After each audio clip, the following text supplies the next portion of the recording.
और दिल्ली गैंगरेप पर देश के आक्रोश के बाद कुछ अच्छी चीजें हुई तो कुछ बुरी भी। रेप और छेड़छाड़ की घटनाओं में कुछ खास कमी नहीं आई है। इस दौरान राजनीतिक क्लास ने जहां कई असंवेदनशील बयान दिए, प्रशासन को एहतियातन कई ऐसे कदम भी उठाने पड़े जिससे कि महिलाएं सुरक्षित हों। संसद तक में कड़े कानून की बात हो रही है। दिल्ली गैंगरेप मामला उठने के बाद महिलाओं से जुड़े मामलों पर बहस छिड़ गई है, लेकिन बलात्कार के मामले अब भी सामने आ रहे हैं। इस दौरान सबसे ज्यादा राजनीतिक क्लास और प्रशासन ने निराश किया। ऐसे ऐसे बयान दिए कि विवाद हो गया। राष्ट्रपति प्रणब मुखर्जी के बेटे और जंगीपुर से सांसद अभिजीत मुखर्जी तक ने बेतुका बयान दे दिया और हो हल्ला होने पर माफी मांग ली। दिल्ली गैंगरेप मामले पर अभिजीत ने कहा कि मोमबत्ती लेकर प्रदर्शन करना फैशन हो गया है। उन्होंने कहा कि दिल्ली में जो प्रदर्शन हुए वो राजनीति से प्रेरित थे, उनमें सच धज कर लोगों ने हिस्सा लिया। प्रदर्शनकारी असलियत से कोसों दूर थे। ये लोग पहले कैंडल मार्च निकालते हैं और फिर डिस्को जाते हैं। अभिजीत ने कहा कि सरकार जब अपना काम कर रही है तो विरोध क्यों हो रहा है, ये समझ से परे है। I withdraw those words which has hurt sentiment of others, that because my intention was not to hurt, and I apologize unconditionally to all the persons, all the cross section of the people in the society who got hurt by these utterings. क्योंकि मैं बचपन से जानती हूँ उनको, तो इसलिए मुझे नहीं पता कि उन्होंने ऐसे क्यों बोला है और किस कॉन्टेक्स्ट में बोला है, लेकिन जो भी उन्होंने बोला है वो सही नहीं बोला है और उनके बिहाफ में मैं सबसे अपोलोजाइज करती हूँ।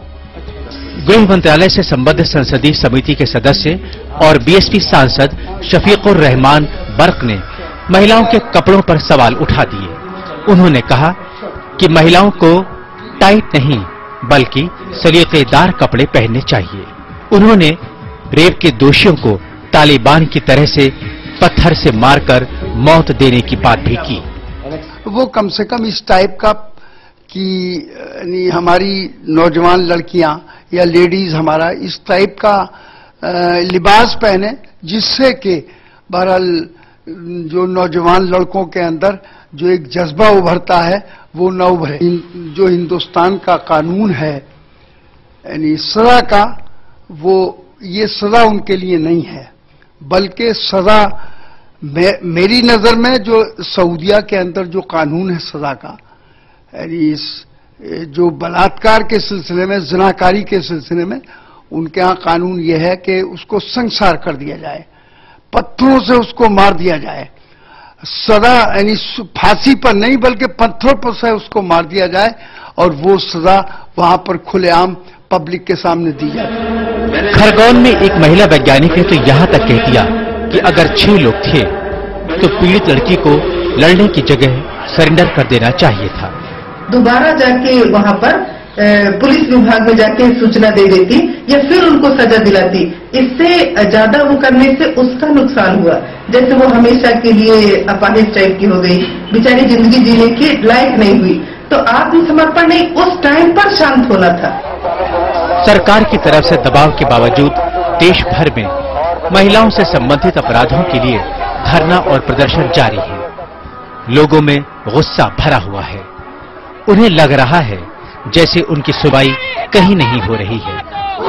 सच भी है कि जब देश के नीति निर्धारक लोग ऐसे बयान दे रहे हैं तो कैसी उम्मीद की जा सकती है कि कुछ सुधरेगा। वैसे इस दौरान कुछ अच्छी बातें भी हुई। केंद्र और राज्य सरकारें जाग गई हैं। रेप कानून में बदलाव की बात हो रही है। फास्ट ट्रैक कोर्ट बनाने पर जोर है। महिला संबंधित मामलों में पुलिस को तत्काल एफआईआर दर्ज करने के आदेश। सुरक्षा के इंतजाम पहले से बेहतर हुए हैं। बसों में गार्ड और रात में ज्यादा चक्कर की बात हो रही है।